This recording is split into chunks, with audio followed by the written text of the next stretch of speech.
welcome to Financial Confidence on WYTV7 Christian Broadcasters Network, where we're helping you to manifest your millions. I'm your host, Lynn Dimmins. That's Dimmins, no demons here, y'all. Demmons. We thank you so much for tuning in for this episode where we hope you are doing more than just fine. That's right. The next time somebody asks you how you doing, don't just say fine. Why? Because fine means I'm freaked out, I'm in debt, I'm not making enough money, and I'm emotionally stressed out. So we don't want you to be just fine today, guys. We're going to help you to move to your next and manifest your millions.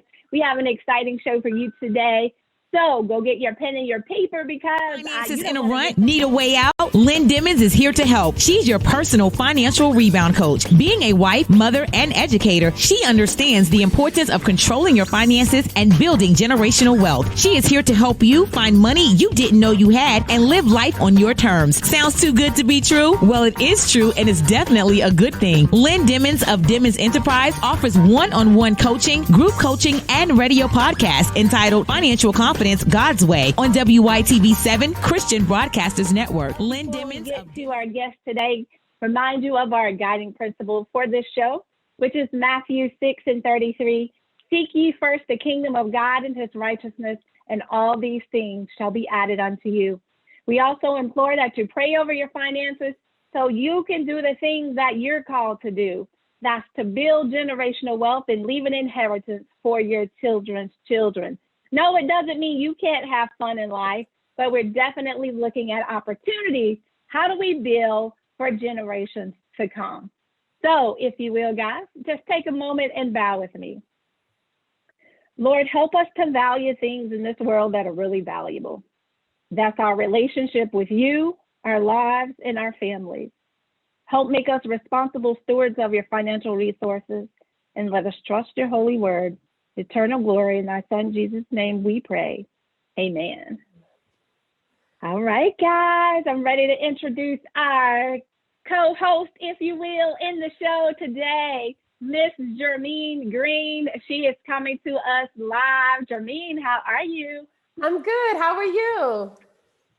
Awesome. I am so glad that you are here with us today so that you can share your story. But before we get into that, can you just tell the audience just a little bit about yourself? So I am a wife, a mom. I am a Christian. I've been saved since 12 years old. Awesome. I'm a business owner. I spent about 10 years in public accounting before switching over to the nonprofit space. And now that I'm in the nonprofit space, I run an accounting firm that specifically works with nonprofit organizations. We help them to pretty much organize or streamline their financial process, and we manage their accounting operations for them. Awesome. So that is very important work, working with those nonprofits. Yes.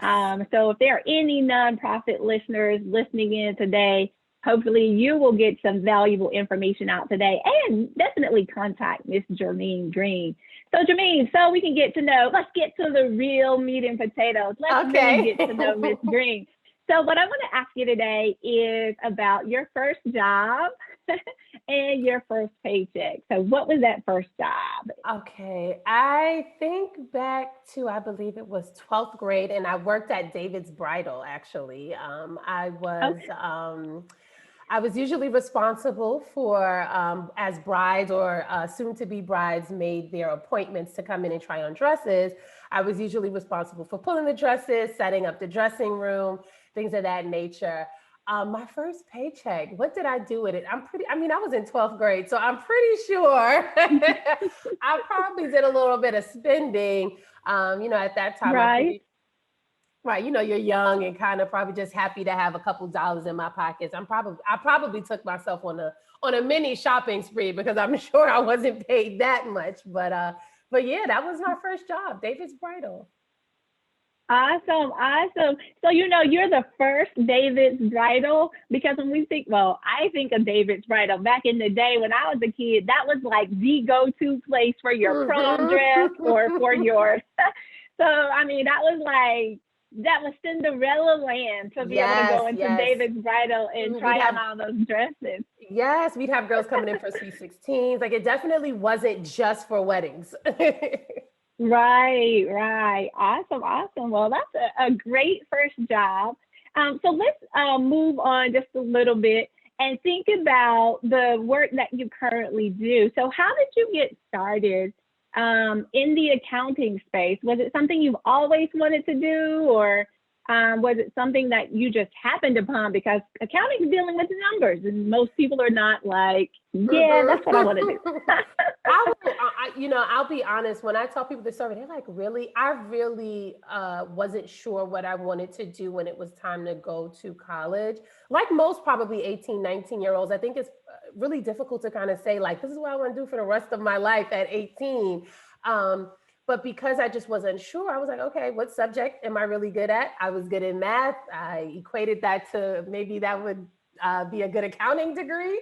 And so I just honestly selected accounting. My mom was a finance major. And so I was like, okay, I'll do something a little bit different. So I went the accounting route, and here I am. I spent 4 years. I got a degree in accounting, and then I went back and got my master's in forensic accounting. I was really into, I still am, like the CSIs, Law and Order type of shows. And so I went back to forensic accounting, where I did a lot of study on kind of like white collar crimes type of stuff. And those frauds that happen, you know, like in banking industries and things like that. And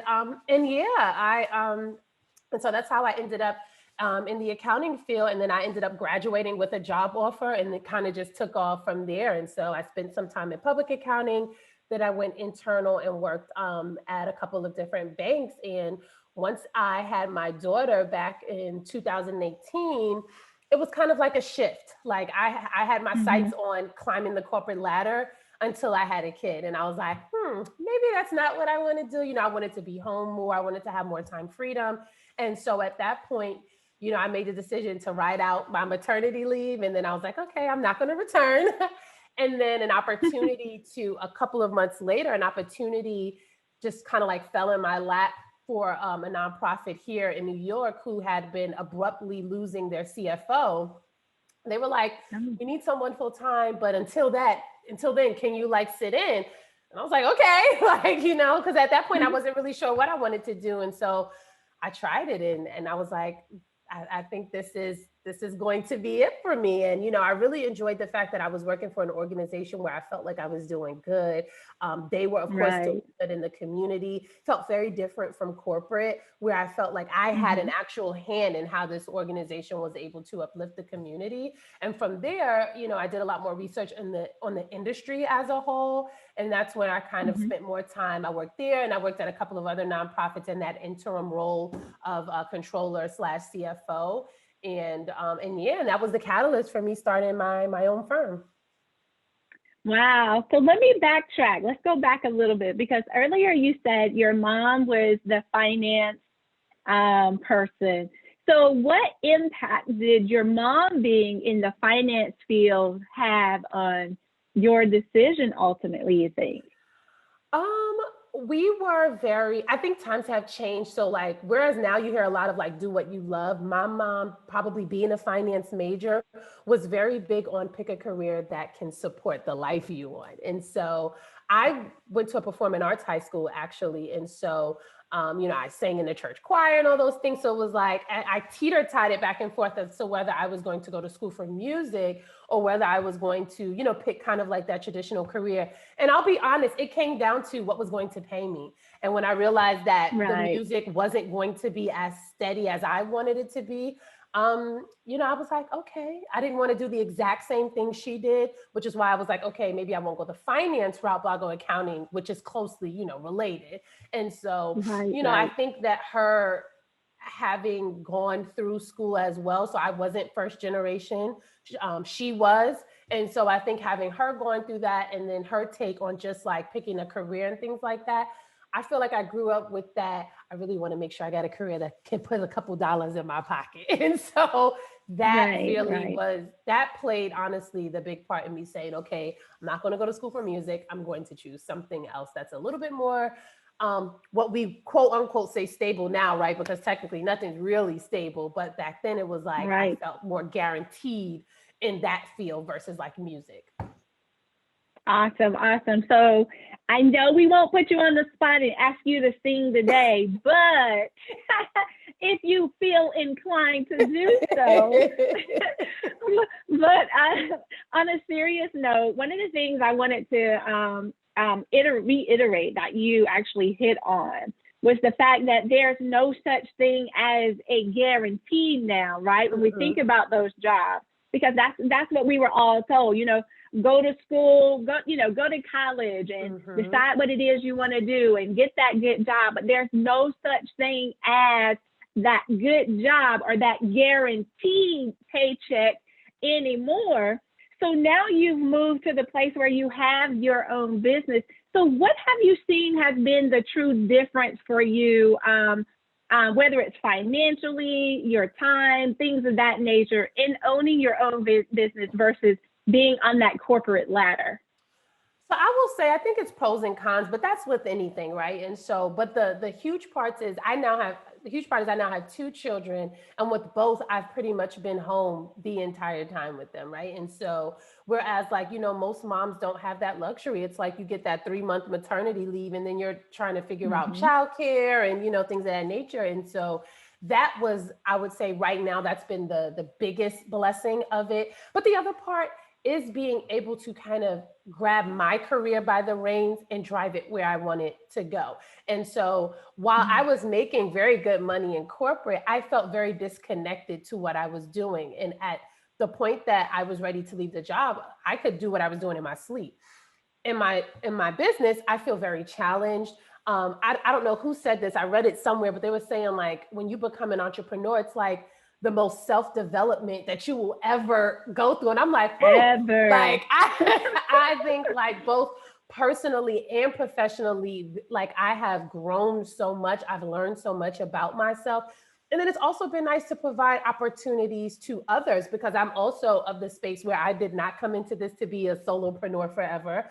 I wanted to get to a point where I could mentor other young Black and Brown accountants that wanted to be in this space. And so being able to provide internships to these young, these young people that want to be in the field, and being able to provide a place of work for other people, like that's been a blessing as well. And so, I'd say all in all, it's something that I wouldn't take back. I think you do work a little bit harder for your own. Absolutely. But oddly enough, it's like, I don't mind because I know it's mine. And kind of like how you mentioned in your intro, like I want to leave something for my children's children, right? And so I understand that I knew that I couldn't do that in corporate, and not to say that corporate wouldn't allow me to make some money moves. I probably would have still had to couple that with something else. I feel like as running my own business, income is not limited. I don't have a ceiling that I'm going to hit. And so, I think that it provides a great example to my children as well. And so when they get older, the narrative will be a little bit different versus like, don't go to school for that because that won't make you any money. You know what I mean? Like I'll be able to give them a different story that they can tell. And so I'm looking forward to that. Awesome. I love that. I love that you are not only thinking about yourself, your family, but you're also branching out to others. You mentioned the interns, up and comings, right, in your field. So that is an amazing point that you share. And I love the mindset. So in your story, I can see the shift, right? And that's the whole point that we're trying to get across to everyone. The shift in our mindset and our thinking around the way that we think about money, because we are not always taught everything we need to know about money, about finances, about whatever. And that could be for anything in our lives. You're not taught everything you need to know, right? Go ahead. Right. No, I was going to say, and I think my ability to be very, because funny enough, while my mom is a finance major, I'm much more of a stickler. I think I grew up just much more of a stickler as it related to money.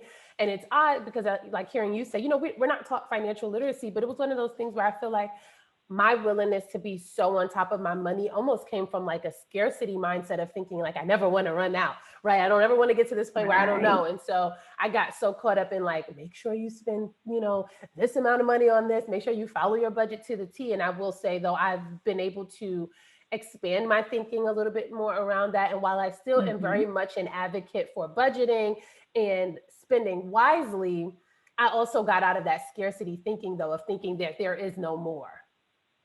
Absolutely. I love that, because what we think about is what we create in our lives. So if we're thinking of scarcity, guess what comes to us? More scarcity. So I love that, thinking through that process, because, right, guys, our beliefs, you heard this before on the show, your beliefs lead your thoughts lead to your actions. Those actions basically determine what your results are going to be. So what are you believing about yourself, about your finances, about your life as you could bring forward? HBCUs and golf together? Well, now you can by joining Swing Into Their Dreams Foundation on the golf course, as we provide support and raise scholarships for aspiring HBCU students. Our HBCU students need our support now during this pandemic more than ever. So here's how you can help. We are looking for sponsors, golfers, and volunteers like you. If you're an entrepreneur, business owner, executive, or an HBCU alum, we need you. Now's your chance to make a difference. Log on to swingintothirdreams.com. That's swingintothirdreams.com. Or call us at 770-686-7148. That's 770-686-7148. Because we don't just want HBCU students to go to college, we want them to strive, thrive, and graduate. As you move forward. So get into some of those beliefs. Germeen, will you share with us what are like the top 3 misconceptions that people have who typically work with you, and how do you help them to dispel some of those misconceptions? So honestly, the very first one is that because you are a nonprofit, that means you can't make any profit. And I think hello, that, right? And I think that this huge misconception is why some remain small and grassroots, and why you have some as big as the YMCA, AARP, who are worth billions of dollars, right? And right. So nonprofit is a tax status. It does not mean that you can't make any profit. It just means that whatever profit you do make, it has to go back into the organization. It can't pay the owners, because technically there is no owner. It serves a public interest. And so that would be the first one. The second one I say is that there's a one-track mind I see on how to garner funds. So there's a lot of there'll be a lot of blog posts and tweets and things like that, kind of talking a lot about like grant writing. And I see like a lot of founders in the beginning almost like stressed and wondering how they're going to get these grants. But I'm like, there's so many different ways to garner funds outside of grants, but you also have fundraisings, you have donors, you have sponsorships. And not to mention, it's 2021, but in 2020, when, especially if you are a minority-led organization, the fact that our injustices were heightened, like in the news and things like that, there are so many more organizations, corporations, the government that are willing to give money to our organizations, right? To the organizations that support our communities. And so I stress the importance of broadening your horizon, like thinking bigger, and stop thinking about these little 5 and 10K grants, and start thinking about these government contracts who are giving $100,000 plus to one organization, And funny enough, I don't know that I would have known that had I not first worked internally before kind of doing my own thing. And so the organization that I worked here for, it was like a $10 million plus organization, but the majority of their funds came from government contracting. And so the other piece of that was that these contracts were usually multi-year. So they didn't have to worry every year, how are we going to make, how are we going to budget for these things? Are we going to have enough money? Because they also weren't looking at these kind of one-time hit or miss grants. They were looking for those larger fundings, and then also the funding that came multiple years. And then I think the last one would be the myth of overhead and how you staff your organization. So there is this this conversation has been going on so long, but funders will typically give organizations money to run their programs, but a lot of times there's restrictions placed on how they can spend the money for the people that support the organization, so the staffing. And what I find is that for some of these organizations, they don't realize that you have to think outside the box sometimes. And so while you may not be looking for a full-time worker, think about, can you hire somebody part-time? Can you do volunteers? Can you outsource a portion? Times have changed. We are in a digital first society. So I think we have to start thinking of creative ways to spend the money that we do give instead of harping on the fact that we don't have enough money. I love it. I love it. I love it. So one of the definite misconceptions I do want to come back to, because we've had some others that have asked about the government contracting side. So as a nonprofit organization, and in the spirit of transparency, let me just say this. One of my partners and I, we also have a nonprofit organization, and we bring in sponsors and things of that nature. And one of our events, we were able to get the PGA to sponsor us, the Professional Golf Association. So, but what I wanted to go back to was the government contracting side, because often that's an area that's left out, right? That's an area that a lot of people tend to steer away from because it's known for the amount of work that goes into it. So how do you help position nonprofits to be able to, quote unquote, go after those government contracts? So the first thing is that we always have to consider capacity, because a lot of times I think we could get caught up in the shiny object syndrome and thinking like, oh, there's this big contract. And that's why I say too, that there has to be a partnership between the leadership as well as the financial piece. So whoever is managing or leading your fiscal department, because I've seen it where the executives will go out and get these huge contracts. And then we're like, oh my God, like we don't have the capacity to manage this, because those contracts also come with their own financial reporting requirements. So outside of the fact that we then have to keep up with making sure the organization, of course, is in good standing, we have to also make sure that we're managing these contracts and separately, right? So capacity, that is the first thing that we usually will sit through and walk through and determine if we're going after a certain contract, what is this going to require of the organization, and can we actually fulfill this? And if so, then we will go through the requirements and see what's needed. Usually you have to prove like what kind of financial health standing that you're in. And sometimes you do have to also kind of pitch in a sense about how you'll be able to deliver on these services, which, because we usually always consider capacity first, we usually don't have much issue with doing. I usually see the issue honestly coming in when we have to speak to the numbers and how we can prove that this is funding that we need, and how we believe that as an organization, we can then impact the community using those dollars. And so that's why I also say, it's important to make sure that you have the right financial partner, because that's a big piece of why people will say yay or nay to being able to give you money. They want to trust that you know what you're doing with those funds. Absolutely, absolutely, guys. So one of the key points you definitely need to walk away from that conversation is having the right financial partner on your team before you move forward, before you even consider whether or not you'll be able to do or deliver on that government contract in your nonprofit or any other organization, whether you're for-profit or nonprofit for that matter.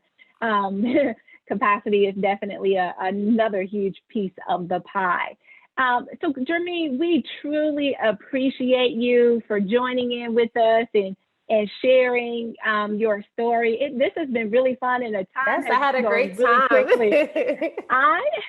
I wanted to ask you, are there any last minute thoughts that you would like to share with the listening audience before we end? So we kind of touched on it a little bit, but I think as we kind of are entering into what most are calling like the new normal, I think it's important to just think about what your financial story is, what it is that you tell yourself, but then also what the reality of that is, but then to make sure that you don't get caught up in it. I just finished reading a book called The Magic of Thinking Big. And I think that so many of us live in our heads, and we end up in kind of manifesting those things, right? And so we get locked into this box or this scarcity thinking. But I challenge you as you enter this new year to really start telling yourself some better stories, really start tapping into that abundance, right? And really start, stop putting a limit on the limitless God, right? And so there's so many things that he can do for us. And like it says, we can do all things, right?